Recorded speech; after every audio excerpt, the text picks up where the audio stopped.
I'm back, Apostle Lashika, and as you can see, Prophet Sean is not with us, but be on the lookout. He's coming back soon with a great video.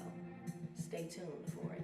But today it's just me and you, and we're going to talk about something because I have a nagger in my life that is always asking me personal questions about myself. And a lot of times I'm always told I'm an open book, but I don't really open up enough. So I want to talk about me today. Sit. Let's get comfortable. Get some water. Let's talk about it. Who is Lashika? It's me, personally. But I want to talk about just how did I come to be a psalmist? Who put me here to do that outside of the Lord? When I was younger, I was talking to, not when I was younger I was talking to, but actually, no, turn up, stop, go back. Don't put that in my bloopers either. Okay, so oh my God! Anyway, you see this is what I deal with. This is how this topic came about. My spiritual daughter, who happens to be 19. Always asking complicated questions. But one of her things is always like, where did you start? What happened? How did you know you was called to do what you do? I can possibly say when I was about 4 or 5, I always sung. I love music. And my parents had music in our house all the time. Not gospel, but blues and R&B and hip hop. It played in our house all the time. I'm not gonna tell you what year that was because it's too far. But it played, and I knew all the songs. I sung along with them. I made up songs, and I remember being a child. My dad built me a mic stand and like this little setup, like I had a stage. It was the craziest thing ever. I loved it. My sister didn't care for it a lot because I sung all day, and I didn't know then that the Lord was going to use me to sing, but I just knew I loved music, and I knew one day I was going to be on somebody's stage and somebody was going to hear my voice and somebody's going to hear the songs that I wrote. And so just growing up, I sung in school, sung in different places, but I can probably say around 18, I was at a ministry and we were doing prophetic intercession. And I began to sing some things that I heard. I would do this by myself, but I began to do it out loud in front of all of them. And they were just like, we didn't know you could sing. And so I was like, oh, embarrassed, scared. I don't know, because I'm 18. I'm like, I don't want you to know that part of me. But I immediately stopped. I didn't want nobody to see that again. So what I would do, I would only do it in prayer because I was part of the prayer team, and when we would go to the prayer room, I would do it by myself in prayer. And I remember the Lord telling me, like, I've called you to hear these sounds, these songs, to sing over the nations. And I didn't know what that meant. I had no idea what that meant. I just knew I like singing. And so I began to just study and read about different singers in the Bible, and I'm like, I can't do it. I mean, I tried to write the scriptures, and I couldn't write them to a song, and it just didn't make sense. But as I began to, like, my husband always say, go in the shed. Like, you got to go in the shed and work on your craft. And so I started doing that by myself, just pressing out and pushing in the presence. Now today we call it practicing the presence in our ministry, but I started doing those things, and let me tell y'all, those songs was horrible. I'm gonna be honest. I don't even know. God had to be like, girl, when I said sing over the nations, I really let it make sense, because they didn't make no sense. They was just everywhere. I didn't have structure. So I had to build up my skill for that, and I began to do that. I knew I was anointed, but I had no skill. My skills was lacking. And so I began to just build it up. And then as an adult, I took singing lessons. I sung Broadway songs. I remember going and I had a Caucasian tutor, and I remember the first time I sung for him, he like, you're anointed. Like, God has anointed you for this, and you're called to do this. And I was just like, Probably not. You know, it don't seem like things were working out. Like everything the Lord showed me through visions and dreams about being on platforms and singing in places and doing that, I just felt like it wasn't coming about. And so I was like, I started to second guess me. I started to second guess that God was calling me to be a worship leader, a psalmist of the Lord, and I just knew, like, I kind of gave up. So I stopped doing it for a long time, and it pressured me, it pushed me.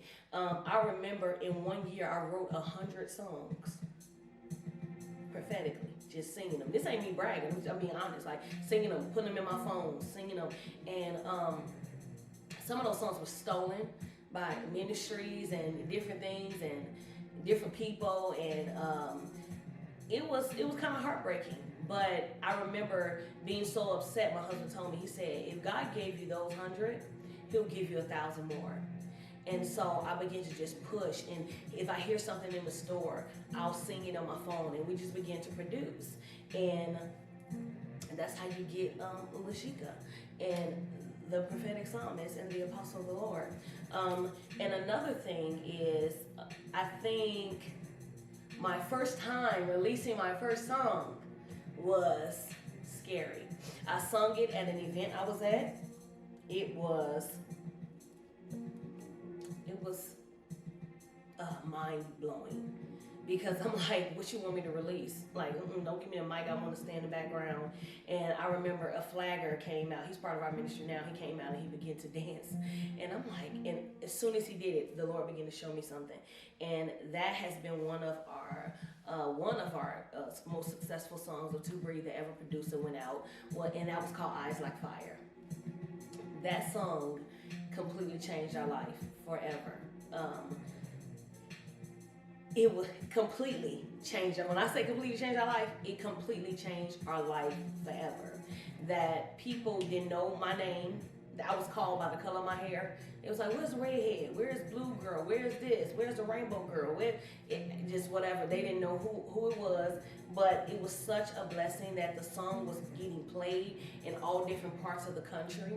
And you know, it was just an overwhelming feeling that everything that the Lord had promised me when I was just singing in my room or singing just with my husband only, that it began to unfold. And so Eyes Like Fire means a lot to me. I'm sure it means a lot to my husband. And that song is simply just describing the Father, asking, can you see Him? Because I believe prophetic people have sight. They have feelings, they have emotions that is exuded through their music. And so I remember the first day I sung it, I looked up, because I usually don't look at the crowd. I love the scripture that says don't look at their faces. So I usually look up, and as soon as I looked up, I seen eyes of fire. I seen hair like wool. I seen feet like brass. And I began to sing it. So then when I decided to make it a prophetic song and just write to it and put it out there, I asked my sister if she can do the prayer. So the prayer that you hear on there, and I, Daniel, is actually my natural born sister. We share the same parents, mother and father. Her name is Prophet Tina. She did the prayer. And so she did the prayer separate from the song. And so when I put it together, I remember I recorded that song in my bedroom. Like literally. I was so nervous. It was just me and my husband. I was scared. I feel like my husband, because he does music and he went to school and he went to college, he's been doing it since he was in 5th grade. Like when I look at him, I think like, this is like, he did some major things. He didn't travel the world. And so when I have to sing in front of him, y'all don't know, I'd be terrified. Like, I'd be like, let me go use the bathroom. Let me go drink some water. My throat feel like I'm about to close up. I'll be about to go to glory. And I remember he like, look, let's pray, get it together. And he prayed for me. And immediately I began to sing, I see his eyes like fire. And it just threw me, it went from there. I went all the way crazy. Y'all heard the song. Y'all heard the extended version. I went all the way live at the end, lost control of my members and just gave God everything. And I remember at the end of the song when it was all done, I literally collapsed and my husband covered me up with my mantle. And it was such a moment that God began to reveal Himself in a deeper place, in a deeper way. And it has been a journey with the Father. to let the world see the expression that God has given us and how he shows us himself, and we're able to depict it to the world. It has been such a blessing. When I tell you, it's been a scary journey because we don't know what's next, but we know God has something in store for us. And so we just been riding that. We've been riding. I'm not gonna call it a roller coaster because God ain't up and down. He gonna be what he gonna be. But it has been a ride of our life. And if I can, nobody ever has to nominate Eyes Like Fire to be a great song. Nobody ever has to post it and say it's a great song. It's a great song because it talks about our God. And so I enjoy it. I still love to go back to it when I go minister places. That's my kick out. I would throw it out because I love the manifestation of God. And so y'all need to get that. Oh, matter of fact, it's coming out in a couple weeks. A whole new album called His Glory Speaks. If you haven't got our other album, The Utterance, Midnight Cry, When God Utters, you need to get that one. Because that also happened in 7 days of prayer with our ministry. And we began to sing the songs of the Lord. Completely crazy. It was amazing. And so then His Glory Speaks is coming out in a couple weeks. Get that. It has Eyes Like Fire on it, because we took that off social media and people was very upset. So we're going to be doing that. It's just some great things that God's going to be doing. And I want to encourage you, if you're a psalmist, if you're a worship leader, don't be afraid of their faces. Like, don't look at their faces. Don't let them get you to a place where you feel like your voice doesn't matter, or you're not the next celebrity gospel singer, but you're just in your small church, or you're just in these small arenas. I'm telling you, I woke up the other morning, the Lord said, do not despise small beginnings. And when I said, Lord, I haven't despised them, he said, you have despised them by not acting like you stand before nations. And so I want to encourage you to go and just push, break forth. Don't let nobody stop your progress. But most importantly, don't let nobody make you commercial. Be authentic to heaven. Be authentic to Christ. Be authentic to God your Father, who created you and formed you the way he wanted you to be. Be authentic to your own personal sound. Because if you try to be a carbon copy of someone else, God already heard them. He wants to hear from you. And so I think it's important as psalmists and minstrels that we be authentic to ourselves, but be authentic to God the Father, who created us. He knew what he created and what he placed in us. And we can't get so balled up in people's cycle or people's circle that we want to be like them. Be your authentic self. Release the sound of heaven. Let God be pleased with you. And then build up your skill. If you know he's called you, if you got a dream, build up your skill. And there's nothing wrong with going to get tutored for vocal lessons. I'm telling you, I did it. And I did it, and I'm not trying to be funny, but I did it with a guy who sings Broadway plays. Like, he does all Broadway stuff. And I did it with him because that's what the Lord said was best for me.